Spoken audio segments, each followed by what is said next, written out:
שלום ישראל! הגענו לנהר הכי גדול בגיאורגיה. עכשיו אנחנו עולים לגשר המפורסם שלהם בעיר העתיקה.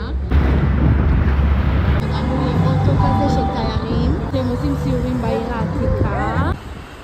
זה חנות מזכרות בעיר העתיקה, הכל פה של תיירים. תראו איזה מהמם. עכשיו באנו למסעדה טורקית בעיר העתיקה. יש להם פה רחת לוקום, גם קנינו. טעים ברמות. הנה הרכבל.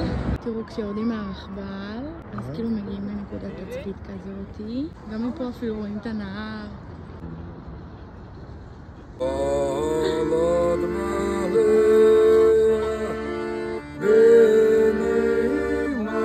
עכשיו הגענו לדיימונד ברידג' שלהם.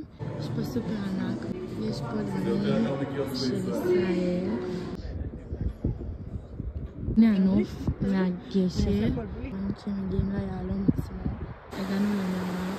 צריך ממש לרדת הרבה במדרגות. תראו איזה מושלם.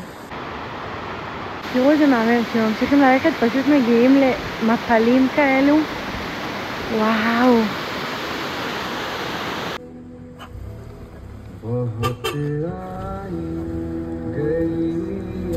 הגענו למסעדה איטלקית, נמצאת במלון רדיסון בלו. מקום מדהים, אוכל איטלקי בעיקר, דגים, גבינות, פסטות, רביולי, סלטים, חוויה מדהימה.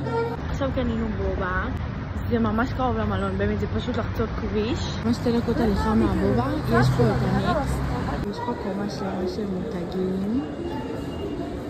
ממש שווים. הקניון באמת ענקי. בקניון שלהם יש להם פה משחקיה ענקית. זה הקומה של המסעדות. יש פה באמת מלא מה לעשות עם ילדים. יש למעלה עוד קומה, וואו. To the left a little bit and you make another one. So again the same thing and you press it again.